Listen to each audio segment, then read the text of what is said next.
College, you're here early. Quick, before he gets here, let me tell you about today's sponsor, Kaputco University. As a leader in global industry, Kaputco International has had a long and proud history welcoming new talent into the workforce.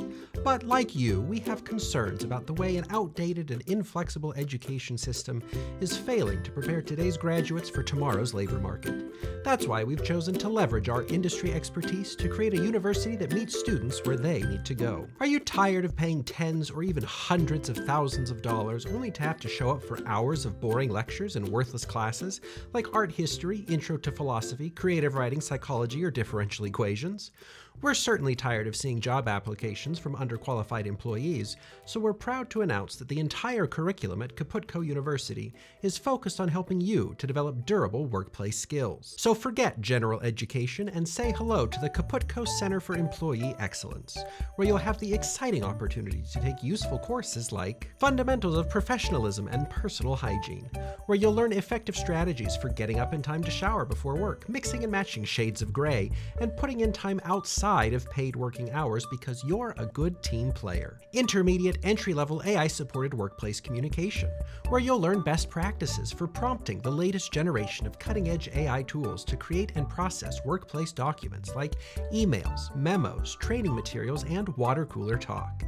Intermediate entry-level AI-supported workplace communication is required for all incoming students, and they must have 3 to 5 years of prior experience with AI-supported workplace communication before registering. Ethics for tenants, where you'll learn the importance of timely rent payments, the essential role that landlords play in the modern economy, and even practical ways to make your lifelong tenancy less burdensome for property owners. Acceptance and compartmentalization, where you'll develop skills in keeping work at work, preventing trouble at home from disrupting your productivity, managing feelings of existential emptiness, and accommodating requests from your supervisors at all hours of the day, and so much more.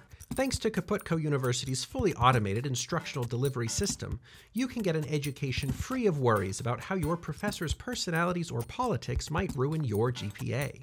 Instead, our proprietary alchemical intelligence systems empower you to learn on your own time and at your own pace, without any human interaction at all. So don't miss out on a long life of adequate employment. Register today at Kaputco University, a subsidiary of Kaputco International. What we do with your money is our business. Well, hey bud, what's all this? It's Kaputco University. I really don't understand your question at all.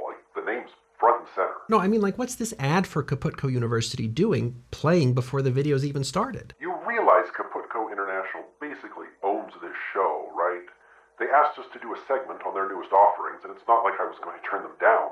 You haven't gotten over the mortal need to eat yet, so you really can't afford to be so choosy. Okay, I mean, it's just, I'm not really sure this partnership fits the general tone we're after. Okay then, Mr. Content Strategy. Name one problem you have with it. I feel like I'm going to pay for this later, but sure, if you're willing to hear me out, I think whoever's behind Kaputco University has really missed the mark in terms of what makes an education valuable. Oh, is that so? Yeah, I guess we could start with the big one. I'm not sure it's totally healthy to think of education as only or even primarily job training. Whoa. You're telling me that every employer wants a 4-year degree as a qualification for a job, but an education shouldn't qualify you for a job? Well, that's not exactly what I'm saying. An education can prepare you for a job, and I think we could say that by the end of your educational path, you probably should be qualified for a job. But I think there's a lot more that an education can do, and we lose a lot when we just think about it as pre-career training. And of course, I can't speak for all people at all schools in all fields, so let's not get carried away and think that an example that runs counter to what I'm going to share disproves my entire point. A lot of people are talking about education right now, and I think it's worth adding another voice to that conversation so that hopefully the people who are in positions to make policy decisions can make better ones. So anyway, let's just take me for an example. When I started college, I made 2 potentially life-ruining mistakes. Mistake number 1, I declared an English major, which isn't a mistake for the reasons you think. And mistake number 2, I registered for classes on a pre-medicine track.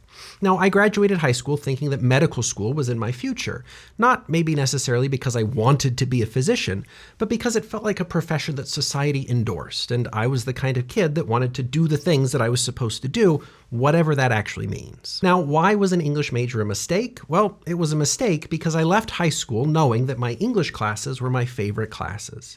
But what I liked about them was the writing, the grammar lessons, and the chance those classes gave me to think about language and how it worked. So I thought being an English major would let me do more of that because I didn't know enough yet to know that an English major is really a literature major. And I spent my first year taking classes about historical British literature, 20th century literary theory, and who knows what else. All I wanted to do was talk about language, but all my professors and classmates wanted to do was talk about politics, psychology, and history that showed up in literature. And again, those are all perfectly fine things, but none of them were the English language. At the end of my first year, I was looking through general education classes to take my second year, to get out of the way, as they say. And I stumbled onto a course from the linguistics department about the English language.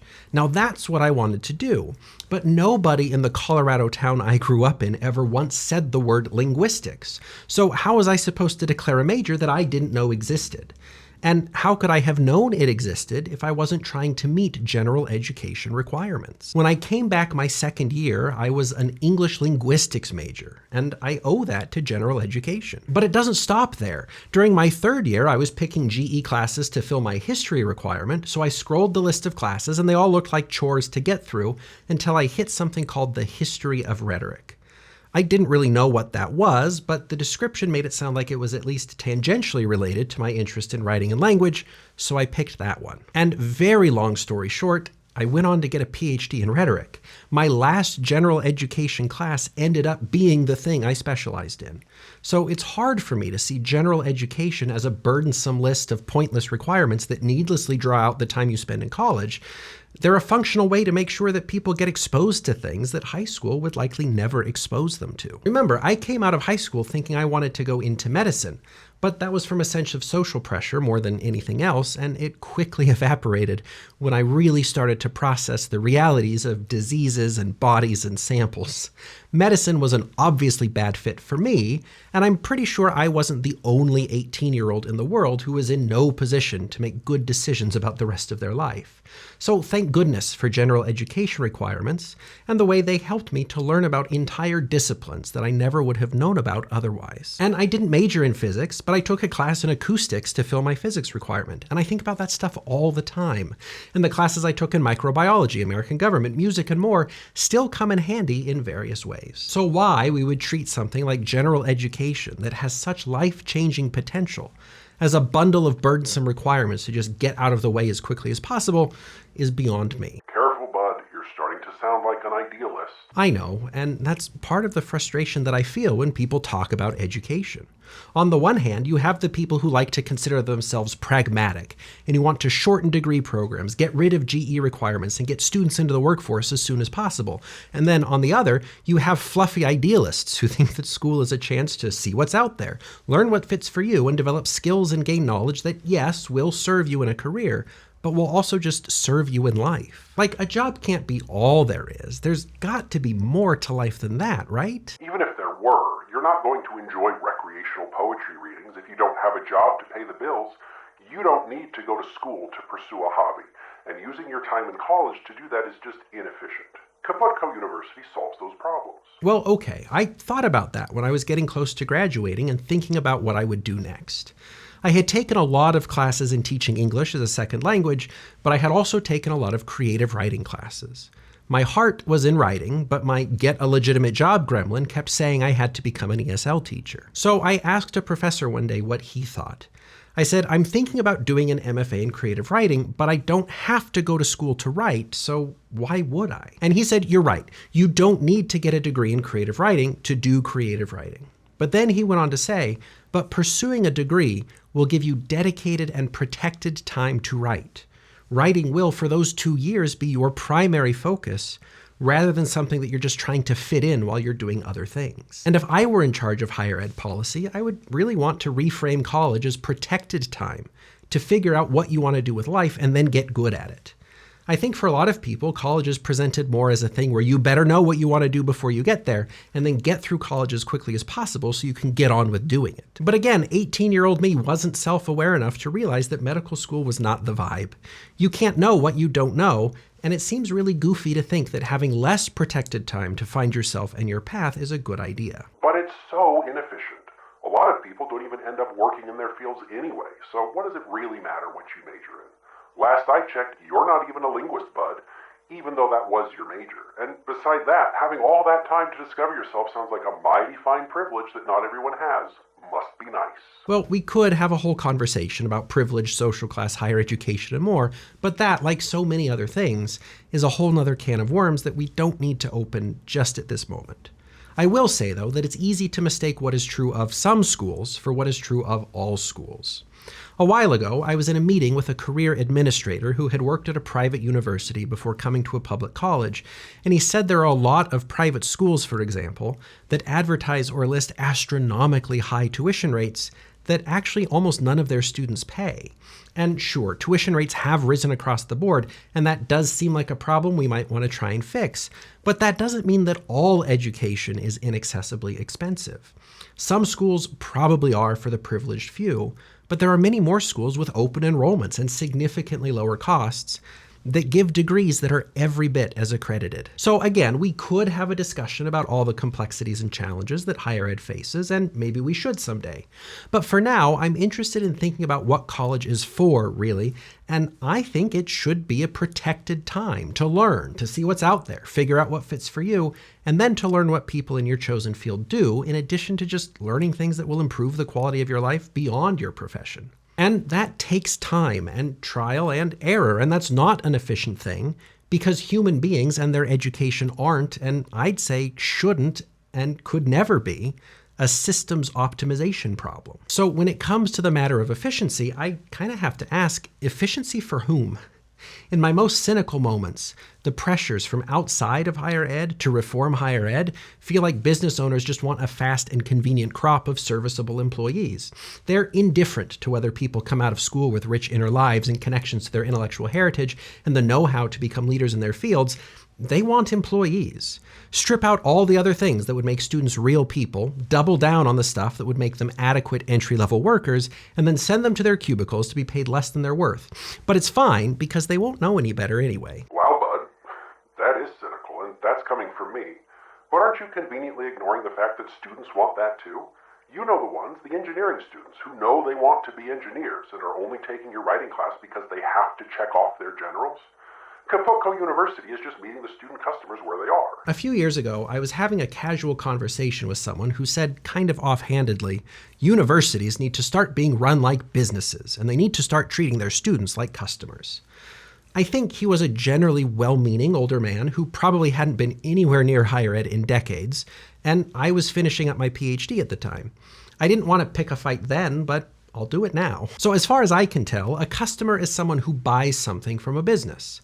For the most part, I think of customers as buying things like products or maybe even services. A customer can go into a hardware store, buy a bag of bolts, and walk out. A customer can call a painter and pay that painter to change the color of their house. There's a really clear and unambiguous exchange of value, right?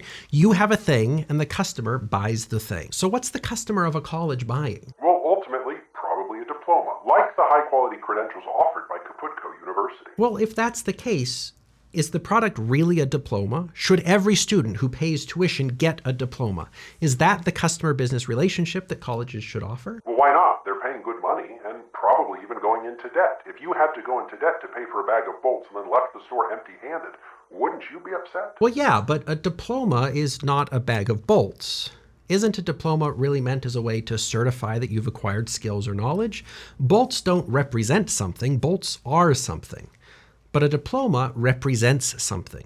So if students are paying for a diploma, why do we have classes at all? I'd be interested to know, why isn't Kaputco University just a certifying body that administers proficiency tests and then dispenses diplomas accordingly? Obviously, because people don't have skills and knowledge, so you pay for an education to get the skills and the diploma that proves you have them. Right, so students aren't paying for a diploma, they're paying for a service. That sounds right. Kaputco Kaputco University offers valuable services in exchange for payment. And the service is what, an education? I'd say so. It's just like your house painter example. Okay, so when you hire a house painter, once you've paid them, how much of the actual painting depends on you? Probably none of it. They have the money, so they should do the painting. Right, once you've paid the painter, the success or failure of the painting is wholly up to the painter. But I've learned again and again that if students are paying for an education, whether or not they learn things is not exclusively up to me. So if a student is a customer paying for an education, that gets really complicated when they can themselves opt out of receiving the thing they paid for. It's not a straightforward exchange of goods or services because I, as a service provider, can in no way guarantee that a student learns what I'm trying to teach. Well, sounds like maybe you're just not a very good teacher. I mean, that's easy to say, but it kind of misses the point. What do you do with a student who pays their tuition, comes to the first 2 weeks of class, and then disappears without a trace and doesn't respond to any of the messages I send them? And what do you do with a student who pays tuition and comes to class every day, but spends the entire semester giving half of their attention to the instructor and 3/4 of their attention watching TikToks, and then doesn't turn any assignments at all on top of that? If you pay a painter to paint your house, but then burn down your house halfway through, is that the painter's fault? Obviously it's not. If anything, the college-student relationship is maybe more like the personal trainer-client relationship. You pay a personal trainer in the hopes that they will help you to improve your fitness, but you can't really fault a trainer if you do nothing to change your nutrition or continue with the exercises. Great, so then what are students paying for? You're happy to take their money and then offer them no guarantees? Sounds like a pretty sweet racket to me. Well, first of all, let's clarify. I am not getting the tuition money. My first job out of grad school committed to paying me 90% of the median salary of faculty at similar institutions and not a penny more. So yes, students are paying a lot, and we could unpack tuition and spending and all those things, but it's not like rising tuition rates translate into lavish faculty lifestyles. But to your actual point, I don't think learning can be guaranteed because learning is the student's responsibility. What I can guarantee is that I will design the best courses I know how to based on the best research on teaching I have access to, and to give students opportunities to learn concepts and practice skills throughout the semester so that they can prove they have them by the end of a class. I can guarantee that my students will have access to educational opportunities, but the rest is up to them. So maybe you could even think of tuition as a subscription. Sure, you're paying for the opportunity to watch all those top-tier reality shows in the background while you do the dishes, but it's up to you to actually watch the shows. Yeah, actually, maybe that is the right analogy. It's like a streaming service that produces increasingly shoddier content for increasingly higher subscription fees, and then has the audacity to penalize you for sharing your account with a sibling. You know, you seem to have a lot to say about why everyone is wrong about college, but your precious little educational institutions wouldn't be in this mess if they really were as good as you say. No, you're right. Education is in a weird spot right now because there are forces outside of it that fundamentally misunderstand it and are trying to impose their will on it with an exaggerated focus on job training, as if trade schools and other workforce-oriented institutions didn't already exist. But there are a lot of forces within education that seem fully committed to destroying it from the inside too. See, academics are specialists. They've put almost all their skill points into one narrow thing. And that kind of specialization is really useful in some cases, but it also conditions you to understand everything in terms of the one thing you know best. It's also hard, I think, to learn that what is most important to you is different from what is most important. I remember being in grad school and going to meetings, and you could easily tell what someone's specialty was based on what they chose to complain about. It's good to have specialists attuned to different kinds of problems, but it's not good when it means that all those specialists think that what is the biggest problem for them is the biggest problem. Or I've been in faculty meetings since graduating where people are so terrified of letting another department teach a class that counts for such and such general education requirement because our department has always done it, and then we'll all be out of a job if we cooperate in any way with coworkers down the hall. The willingness that I've observed among some faculty to sink a whole ship in order to preserve their own cabin really does astound me. Colleges and universities are deeply resistant to change, probably at least in part, because they're populated with people who always think they know best. And of course, that's to say nothing of universities' overwhelming emphasis on research and publication in the hiring process for professors. The most important qualifications are often publication, which is to say peer-reviewed articles and academic books and presentations at conferences.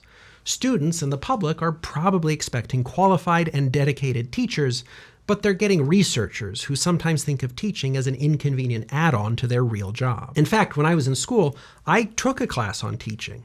I don't know how many hundreds of graduate students were at that university and how many of those hundreds were planning to become professors, but there were fewer than 10 of us in that class. PhD programs do so much more to train scholars and researchers than to train educators, and at least in the disciplines I'm familiar with, there's still a strong sense that unless you get a job as a research professor at a major four-year institution, you kind of blew it. Which is to say that the people who are most dedicated to teaching, the ones who focused on becoming good instructors rather than prolific researchers, may not be at the schools where students expect them to be. Take a general education humanities class at a major university, and you'll likely be taught by a graduate student who has no idea what they're doing, or a part-time instructor who is desperately trying to make ends meet because the quote-unquote real humanities faculty are too busy writing articles that nobody will read and that fewer will cite, and who can't be bothered with the undergrads. And yes, hashtag not all professors. Some are dedicated educators. I look back at some of my professors and can see just how committed to teaching and to their students they were. But I can also look back on others and remember the barely veiled contempt they had for anyone who was less than a PhD student in their own department. But the larger point is that universities tend to incentivize research far more than they incentivize teaching, so let's not act surprised when the public gets upset when the quality of teaching just isn't there. And speaking of nobody reading academic papers in the humanities especially are doing so much to try to show how well positioned they are for a workforce-oriented education. I took a class once where we spent a day analyzing the web pages of different departments on campus, and the differences between the physics and English departments were wild. The physics department page basically said, we're going to teach you physics and these are the classes you have to take to major in it. But the English department page went on and on with links and charts and tables about all the many wonderful and valuable careers English majors could plan on. Clearly, the English major, which is often a prime target on lists of useless majors, feels a much higher need to justify its existence in terms of workplace relevance. Well, why do you think it ended up on those lists, Bud? It's like how cheap restaurants fill their menus with the word fresh. That should go without saying. If you have to do all those gymnastics to justify your value, maybe you're just not valuable. Okay, now we're getting to the heart of it. Wow, about time. No, really, I think this is a good way to talk about what I'm seeing going on outside and inside higher ed. The argument from outside might go something like this. English literature is not a job. Why should taxpayers fund a university that requires students to read Shakespeare when there is no market demand for new interpretations of Shakespeare? Obviously, this is a worthless major, and students should be in majors that share names with careers like electrical engineering or nursing or the ever amorphous business, which always and only do positive things for society and the economy with no drawbacks. And I wouldn't be the first to point out that that's an awfully narrow view of what education can do. So I won't rehash all those arguments, but I will share that I have a relative who got a degree in design and has been working in their field for several years since graduation. They told me not too long ago, though, that they haven't used anything they learned in their major in their work. None of those job-specific, workforce-oriented skills that they learned in school actually had any relevance in their industry. And that might not be a typical case, but it's a reminder that a major that is a job is not necessarily great preparation for that job. Now, I suspect they were probably exaggerating at least a little, but if it's true that nothing they learned in their design major has actually been useful in their design career, would it really have been so bad if they had majored in English or philosophy or anthropology? Well, geez, why go to college at all then? Don't misunderstand my point. I'm fully confident that my relative developed good and useful skills in college that they do use all the time. Like how to work in teams, how to solve complex problems, how to gather information from various sources and synthesize them into practical applications, and how to communicate in clear and effective ways. But those aren't major-specific skills. Those are general education, college-wide skills, which, once again, you can acquire in other ways, but college can provide protected, dedicated time for developing them. As one former colleague of mine was fond of saying, a major that's focused on a single career may give you the credentials to get hired, but the skills you gain in humanities classes are the ones that will get you a promotion. And where a job-specific major might not even teach useful skills at all, those broader general education kinds of skills become all the more important as graduates adapt to workplaces that end up not looking like what their hard skills major-specific classes prepared them for. I don't know. Still sounds like an English major isn't valuable, though. At Kaputco University, we have classes that teach those kinds of things, and we're there not wasting shareholder money on things like an English major. Well, here's what I'll say to that, and where I'll end for today. Oh, wow. Finally. No, you started this, so don't act like I've been drawing it out. Fairly recently, I gave a presentation to students and faculty in the humanities to talk about the direct value of an English degree for a student's career potential.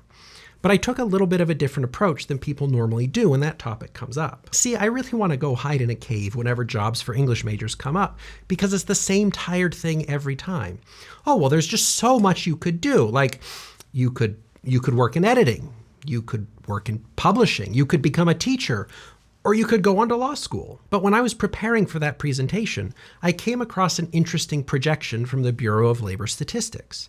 They project that by 2026, over 60% of working writers will be self-employed.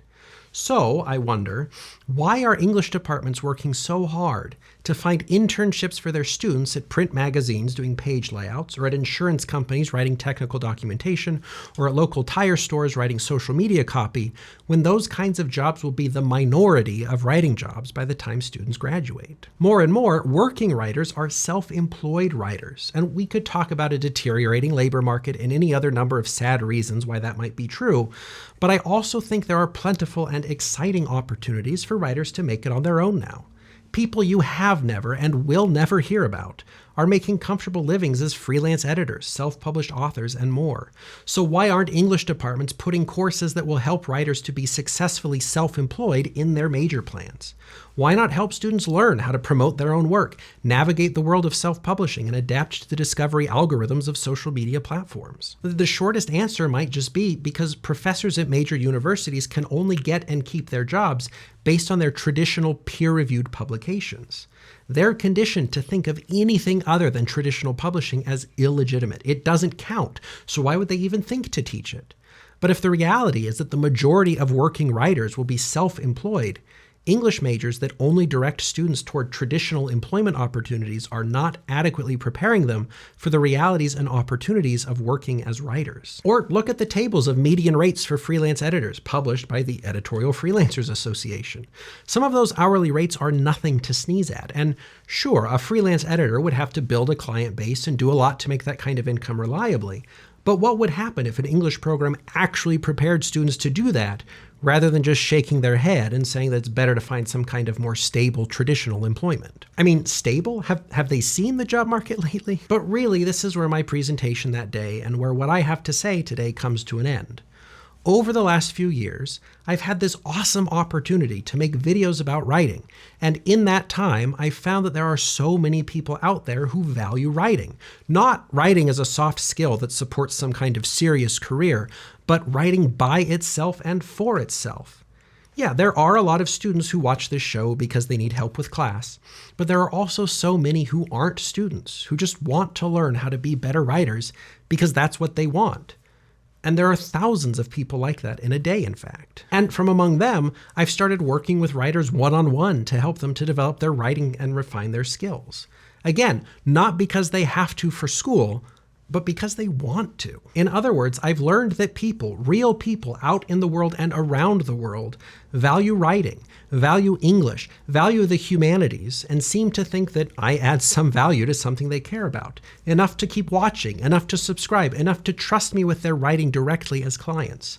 And I couldn't provide that value if I hadn't pursued an education in writing, which never would have happened if not for that general education class that wasted so much space in my schedule. So, as a final thought, just because someone doesn't value something, that doesn't mean that it isn't valuable. All of you here watching now are a real, tangible rebuttal to the lawmakers, parents, business owners, and listicles about worthless college degrees who say that writing and the humanities aren't valuable. Sure, not everyone values them, but that's not new, and it doesn't mean that nobody values them. You're here, I'm here, and that's evidence that people care about this stuff. And if people care about it, you're going to be in a much better position to add meaningful value with a good education in the humanities. Could a business major have turned Writing with Andrew into a full-time gig by now? Yeah, maybe, but a business major could never have started writing with Andrew in the first place. That's only possible because I got worthless degrees in things like poetry and rhetoric. So, one last time for the people in the back. If you're majoring in English or the arts or humanities or even thinking about it, you're going to hear a lot of voices telling you that they're worthless.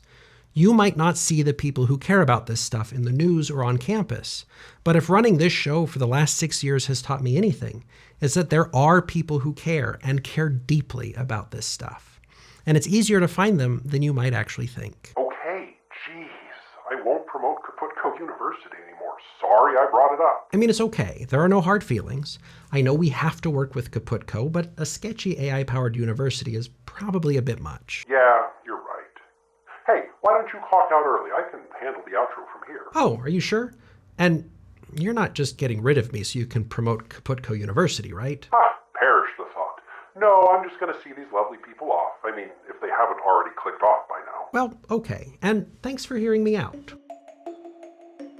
Okay, he's gone. Real quick, if you use the promo code Writing with Andrew is a Goober, you can get a full 20% off your registration fee when you sign up at Kaputco University. That's Kaputco University, a subsidiary of Kaputco International. What we do with your money is our business. Now quick, get out of here before he comes back.